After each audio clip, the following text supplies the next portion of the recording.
I've said throughout this series that the Sermon on the Mount is not a ladder that we climb to get more of God's love and more of God's blessings. Rather, it's a merciful wall that we crash into so that we'll finally admit that we can't be everything we need to be. That's what it is.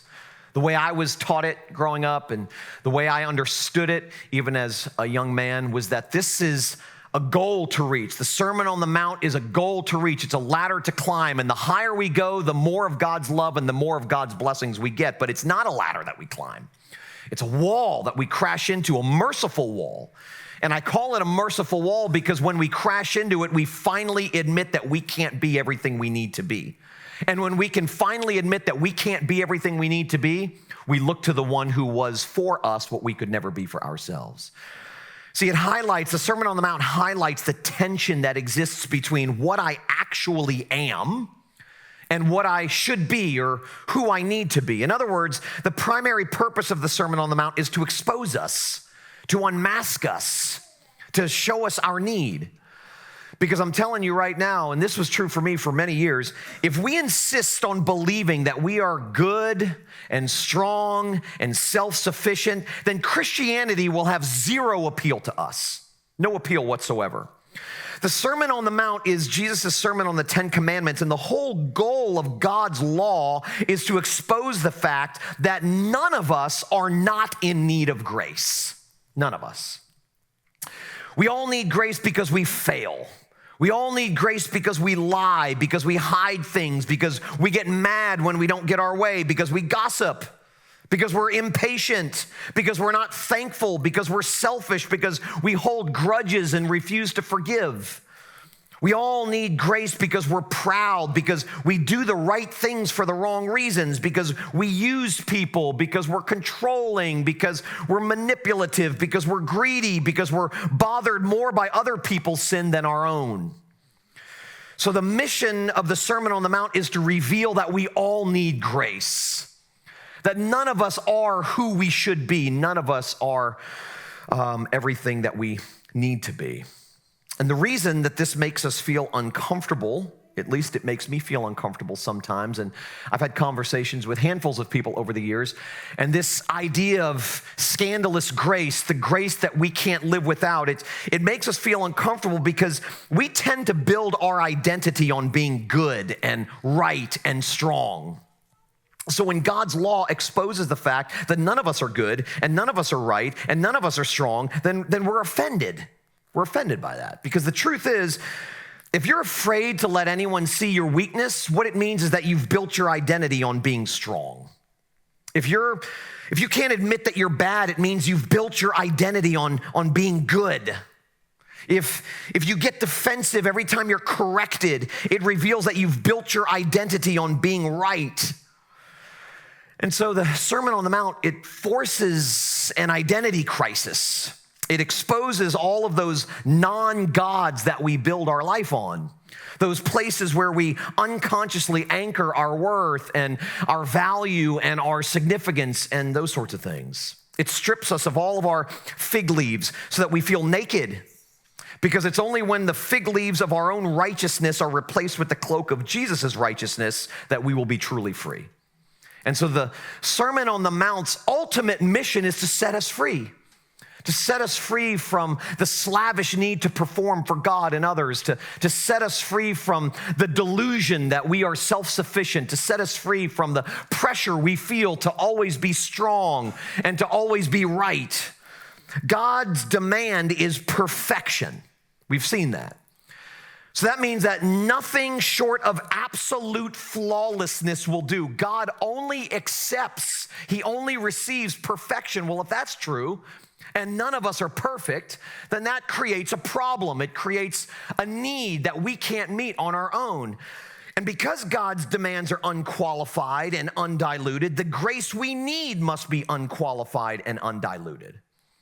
But the good news is that the God who makes the demand for perfection also meets the demand of perfection for us in the person and work of Jesus. This is why our only hope comes from Jesus' words in Matthew chapter 5, where he said, I haven't come to abolish the law, but to fulfill it. That was the rap on Jesus. The religious leaders were frustrated with him because he seemed to be nice to all the wrong people. He seemed to love all the wrong people. According to his critics, as Mike Yaconelli said, Jesus did God all wrong. He went to the wrong places. He hung out with the wrong people. He said the wrong things. And so the rap on Jesus was, from the religious leaders, was that he was soft on God's law, that he swept God's expectations and God's demands under the rug, that he lowered the bar. But that's actually not true at all. In this sermon, he heightens the bar. He shows that God's demands reach beyond outer behavior and it reaches down into the heart, to feelings, thoughts, motivations, and things like that. So when Jesus says, I haven't come to abolish the law, I've come to fulfill it. It needs to be fulfilled. And I'm the one who can do it. I'm the only one who can do it. Our relationship with God can only be perfectly unconditional because Jesus kept all of God's perfect conditions for us. That's why we can be accepted as righteous and as perfect as Jesus, because everything that he did gets deposited into our bankrupt account. So God relates to us. God the Father relates to us the way he relates to God the Son. We are accepted, approved, loved forever. That's why I say all the time that God's love for us is not dependent on what we do or what we don't do. It's not dependent on if we're being nice or if we're being good. It's not dependent on if we fail, if we screw up, if we blow it. And the reason God's love is not dependent on what we do is because it's ultimately dependent on what's been done for us. That's why God's love is unwavering. That's why it's unconditional. That's why Paul, the Apostle Paul, at the end of Romans 8 is able to say, nothing can separate you from God's love. Nothing. You think that all of your good deeds impress God and make him love you more? That's not true. You think that all of your failures make God love you less? That's not true. And the reason that Paul can say nothing can separate you from God's love, nothing in heaven and nothing on earth, is because God's love for us is ultimately dependent on what Jesus has done for us. For us. I've often said that one of the best ways to describe the gospel, the good news, is with those two words, for us. Because Christianity isn't really about our transformation. Christianity is ultimately about Jesus' substitution, his work for us. And in these verses that I just read, Jesus exposes the futility of what I call salvation by recognition. I love the way that Eugene Peterson translates this passage in The Message. He says this, be especially careful when you are trying to be good so that you don't make a performance out of it. It might be good theater, but the God who made you won't be applauding. When you do something for someone else, don't call attention to yourself. You've seen them in action, I'm sure. Play actors, I call them. Treating prayer meetings and street corners alike as a stage, acting compassionate as long as someone is watching, playing to the crowds. They get applause, true, but that's all they get. Notice the behaviors that Jesus identifies and points out. They're not bad behaviors. In fact, he talks about things like doing good, praying, being compassionate, loving other people. He's exposing us for doing what appears to be right for the wrong reasons. He's showing us that what comes natural to us is trying to find significance in getting attention. And we're all guilty of this in some very conscious ways and some very unconscious ways. Here are some ways we do that. We fish for compliments by subtly pointing out our achievements. Being controversial to provoke a reaction, a shock jock. A lot of that. Criticizing yourself. This is one that I think we're probably all guilty of to some degree. Criticizing yourself so that others will correct you and tell you how great you are. Exaggerating and embellishing stories to gain praise. Here's another one. Constantly complaining or saying how hard your life is in order to gain sympathy and pity, in order for people to go, oh, I feel so sorry for you. Downplaying your beauty or your success so that people will tell you how beautiful and successful you are. pretending to be able to do something that no one else can. That last one brought to mind a childhood friend by the name of Brad Rifflenberg. Have I ever told you about Brad Rifflenberg? Stacy's laughing because she's heard all the Brad Rifflenberg stories. So Brad Rifflenberg was maybe 10 or 11 at the time. My brother Aram and I would always go out back and fish. I was probably 13. Aram was probably 10 or 11. And one day when we were fishing, we happened to see from across the lake a boy that was about our age. And so we called out to him, and he came over to our side of the lake, and we started fishing together. And from the moment we met him, now we were just small, but from the moment we met him, he was telling us how great he was. He told us he had gone to fishing school so he could catch all the fish in the lake. And believe it or not, Aram and I bought this hook, line, and sinker. I mean, we thought we encountered the greatest man who ever lived in this boy, Brad Rifflenberg. And we had a bunch of really tall pine trees in the back of our yard. And we were looking at them one day, and Brad said, I can climb to the top of that tree.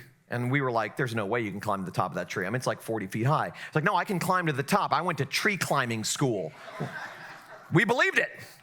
Sure enough, that kid scaled up to the top of that tree, and we're like, oh my gosh, Brad Rifflenberg climbed to the top of the tree. As soon as he got up top, he started screaming, crying, and wailing, and saying, help, help, I never went to tree climbing school. My mom literally had to call the fire department to come get the kid out of the tree. If that wasn't enough, about 2 or 3 weeks later, I was needing to bring my bike in to the bike shop to get it fixed. And Brad very proudly told me, you don't need to bring it to the bike shop. I can fix the bike. I went to bike fix at school. Okay, the kid's 11 years old. I believed him. Idiot that I was, I believed him. So he proceeded to take my entire bike apart. I mean, in every imaginable piece, okay? And he said, I'll be back tomorrow to fix it. He never came back. So about 4 days later, he came home, and he came back to our home, and I said, Brad, when are you going to fix my bike? He started crying in our garage, and he said, I lied. I never went to bike fix at school. Now, those are exaggerated stories of the ways that we do this, but oftentimes we pretend to be able to do something that no one else can, or we embellish our abilities because we want to impress people, because we want people's attention, we want recognition from them, we want validation.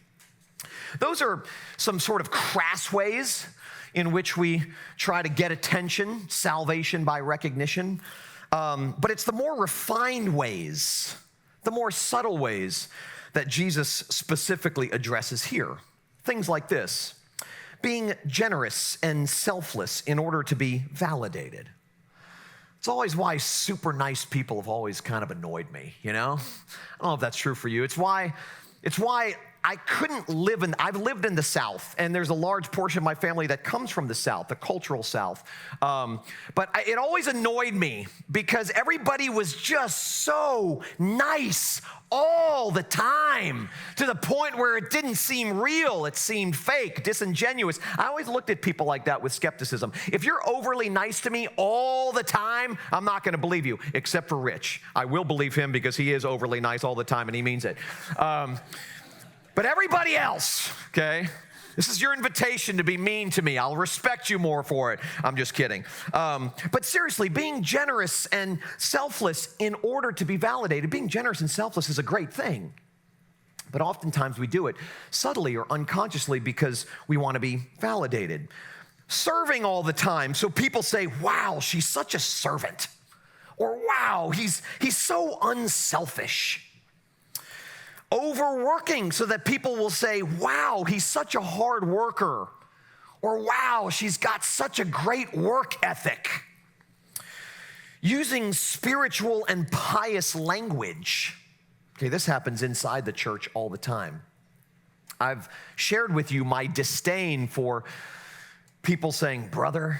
I'm like, really? Okay, sort of overly Christianized language, spiritualized language. I've been guilty of this so many times I lost count. I'll never forget a time that I was getting ready to speak to 15,000 college students. This was like 2012. At that time, the largest crowd I'd ever spoken to. 15,000 college students. And I was very active on Twitter in those days.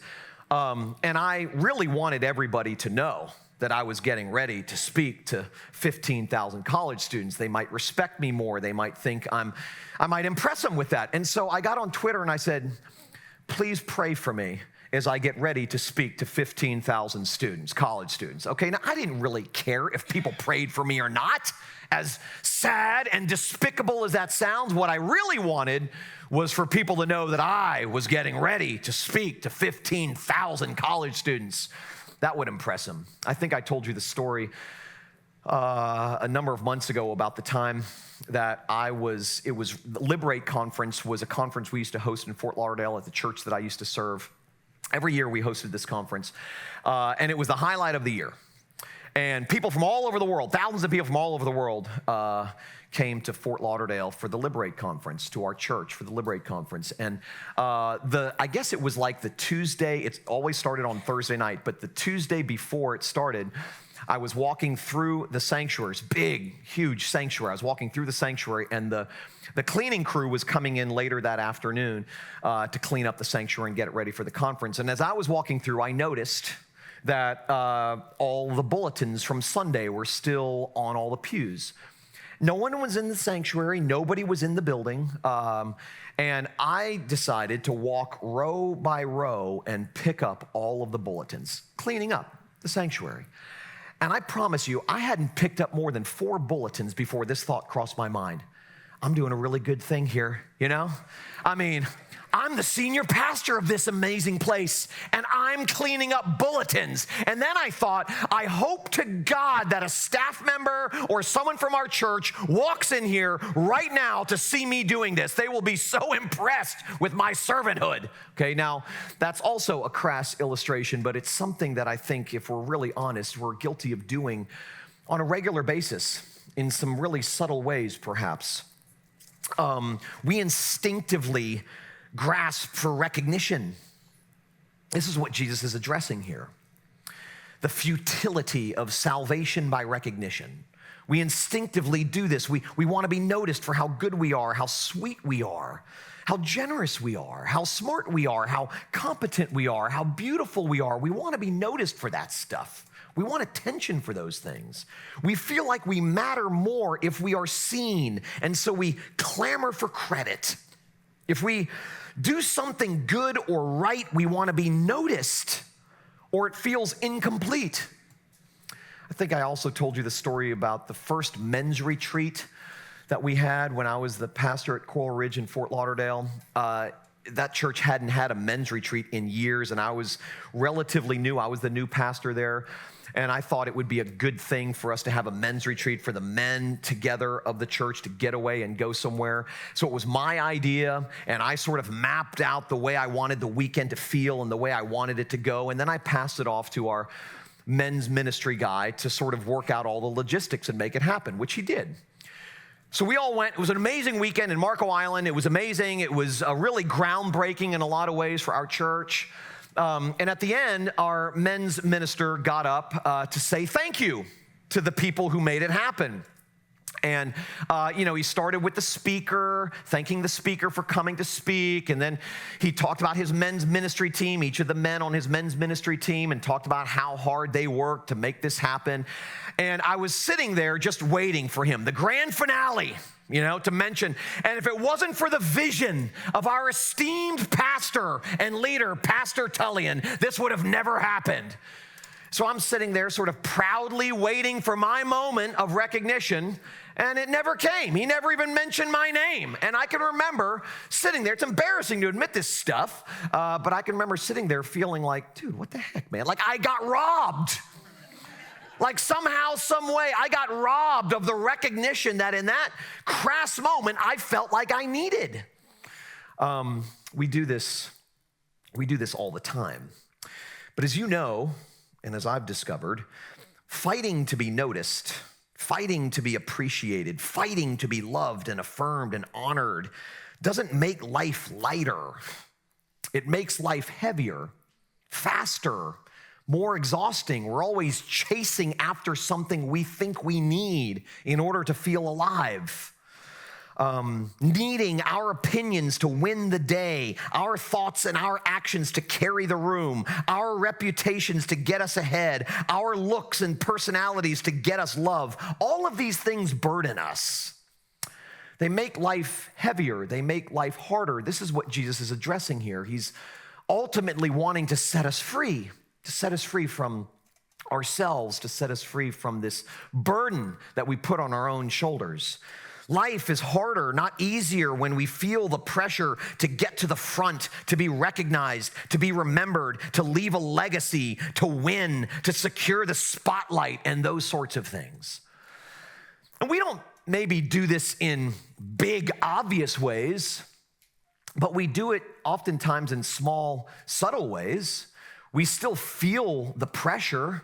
We feel the tension. We feel like we've missed out on something when we don't get noticed for something that we're proud of, or recognized for something that we've done or who we are. Working hard to get noticed, to get credit, to get attention, it's a terrible way to live. It's like a drug that we end up depending on to feel alive, to feel like we matter, to feel significant and valuable. If you think that getting attention will make you feel valuable, then failing to get attention will make you feel worthless. In other words, if attention, recognition, being noticed, being applauded is something you feel like you need to get in order to feel alive, then what happens when you don't get it? You feel crippled. You feel like a drug addict who desperately needs a fix. That's why social media is so popular. It's a drug that allows us to get the attention that we crave by how smart we are, how beautiful we are, how successful we are, all of those things. We're constantly competing with other humans to get in front, to get noticed, to get recognized, to become what we think we need to become in order to get love and affirmation. And living this way just robs us of life. It's one more bankrupt attempt to save ourselves. Salvation by recognition. It's futile. It's bankrupt. This is why Jesus exposes it. He's exposing it so that we would see it in ourselves, not in everybody else necessarily, but first and foremost in ourselves, that we would recognize our own tendency in this way. And the reason he wants to expose us and to unmask us and to show us that we are guilty of this is so that we would be set free from it. And that's what the gospel does. The gospel sets us free from this slavish way of living. Because the gospel tells us that we are valuable because of what Jesus has done, not because of what we do. And that frees us to let go. It allows us to revel in our unimportance. There is something so freeing about knowing that our importance has been eternally secured by someone else, so that we are dignified and valuable before God, who ultimately matters. And that frees us to sort of revel in our unimportance here and now. We don't have to be the most important person in the room. We don't have to be the most beautiful person in the room. We don't have to be the smartest person in the room, the most capable, the most successful. We don't need that. All of our importance ultimately comes from the fact that God loves us. And when that grips our hearts, we tend to feel the pressure less to secure those things for ourselves. Because your value is in the fact that God loves you, and it's not dependent on your position. You are now free to give up your place for others instead of guarding in your place from others. We oftentimes do that. That if someone else emerges that is as good as I am or better at what I do, what I'm noticed for, what I'm recognized for, we feel self-protective immediately. We want to guard in our place. We want to sort of protect ourselves from looking like we are less than that person, not as capable, not as gifted. Knowing that God's love for us is ultimately what makes us important, we are free to celebrate other people's gifts and successes. I mean, the gospel undercuts unhealthy competition. And if there is one thing that I've seen ruin relationships over the years, it's competition. Sucks the life right out of marriages, right out of relationships between parents and children, between siblings, between friends and coworkers. Relationships that would otherwise thrive in an environment of grace and encouragement suffocate in the ungraceness of competition. Suffocates. It just sucks the life out of relationships. But being quick to praise other people and encourage them may be one sign that the gospel has set us free. You know, it's pretty easy for me to encourage people that are really good at something I'm not good at. That's easy because I'm not competing with them. It's a little bit harder to praise and encourage people who are better than me at what I do or as good as me at what I do.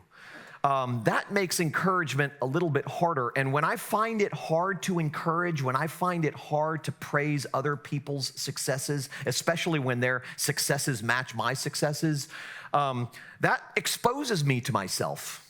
It helps me to see, wow, the gospel needs to get in there deeper. It needs to be pressed in deeper. That I believe, but I also don't believe. I talk about this stuff and I write about this stuff and I share this stuff and I believe this stuff. But in moments like that, I realize I don't believe. And I think that's true for all of us. Knowing we are loved by God no matter what liberates us to be overlooked by others because we will never be overlooked by God. And if I'm certain that I will never be overlooked by God, it'll be a little bit easier for me to be overlooked by you. A little bit easier. Won't be easy, but it may be a little bit easier. Knowing that our significance and our security is anchored in God's love for us, we no longer need to be noticed. We no longer need to clamor for credit. The gospel assures you that you've been forever loved and eternally noticed by a loving Father, and that liberates you to be unloved and unnoticed by others. You know, the pressure, as I've mentioned, the pressure to be noticed, the pressure to get credit, the pressure to get attention. And like Jesus in these verses make plain, we do this when it comes to good things. I want to be the best parent that I can be in front of people so that people go, wow, he's a really good dad.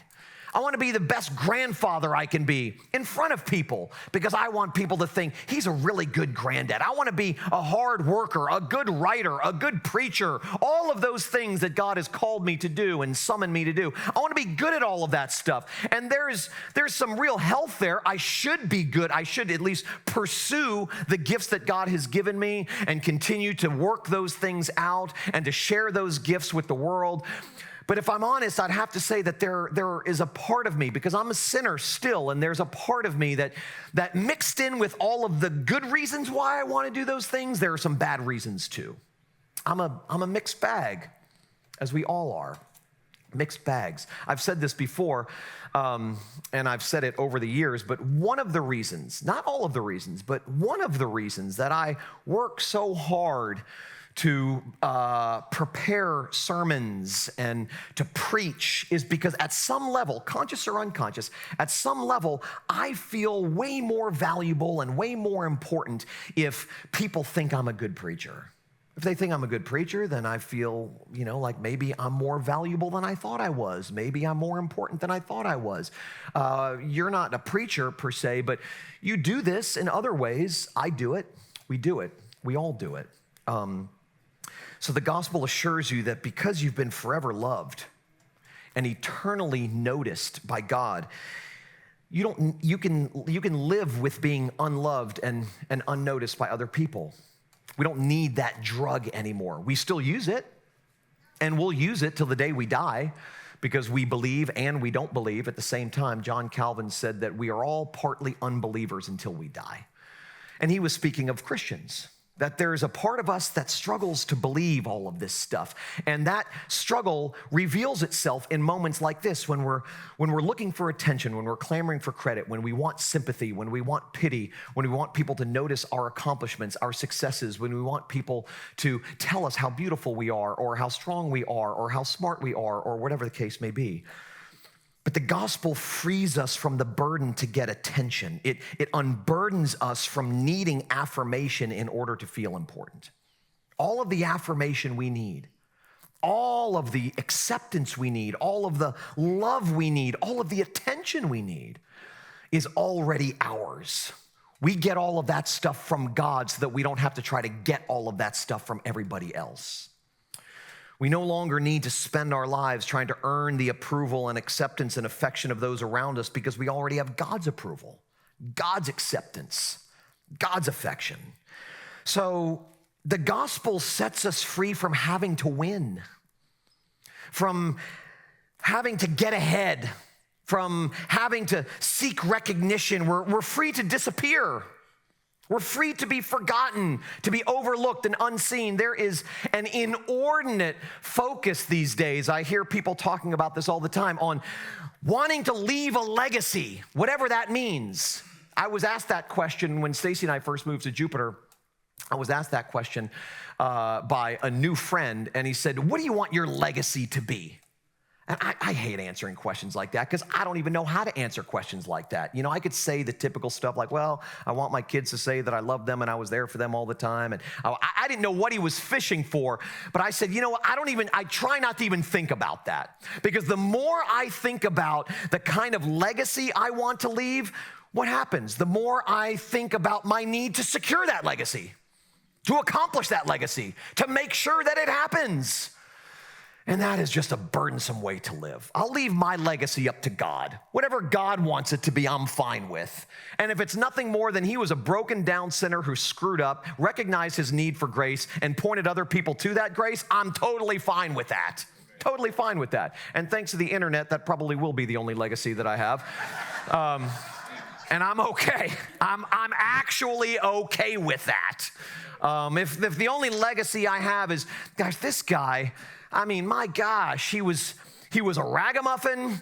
He was frustrating to be around sometimes. He was rebellious. He never met a rule he didn't want to break. And yet he knew that about himself. And he admitted that stuff about himself. And he recognized how much grace he needed and how much forgiveness he needed. I'm fine with that. If that's what leaving a legacy is all about, well, I've already accomplished that. I don't even have to work for that. But this inordinate focus on, I want to leave a legacy. And I understand it's an admirable desire in one sense because we're thinking about perhaps our families, our kids, grandkids, great-grandkids, whatever the case may be.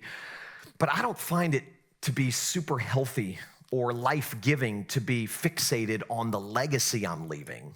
That's just another seemingly admirable way that we want to get attention, that we want some sort of affirmation. But only the gospel can cause us to rejoice and be glad in our expendability. Because Jesus was someone for you, you're free to be no one.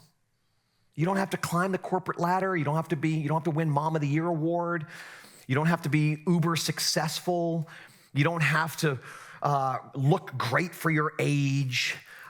You don't have to ensure that your family's financial security is set for the next 3 generations. I mean, there is so much pressure to perform that we feel. There's just so much pressure that we feel. And these are the things that Jesus, as I mentioned, is identifying. Not the bad ways, you know. I mean, sort of, if we take selfies all the time because we think we're handsome or we think we're strong or we think we're beautiful and we're posting it, and it's just sort of a crass way of saying, look at me, look at me, look at me. That's not really what Jesus is talking about, although it includes that. What he's really talking about are the seemingly good religious ways in which we do this.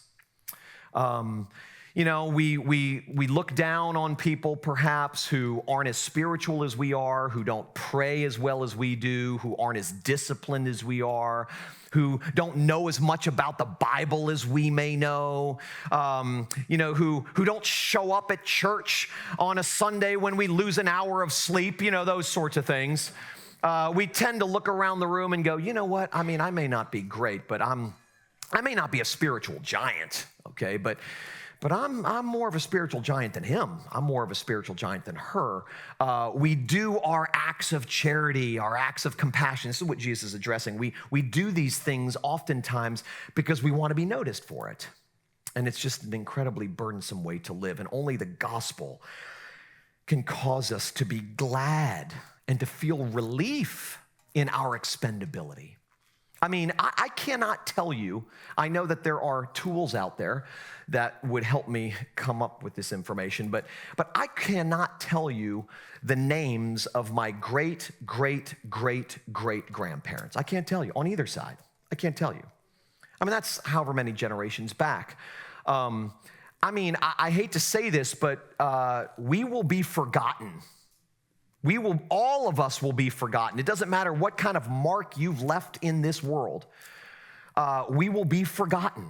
And while that haunts a lot of people, it actually relieves me when I think about it. Because the one person who we can't stomach to forget us is God, and he promises he can't. He can't. It's not just that he won't.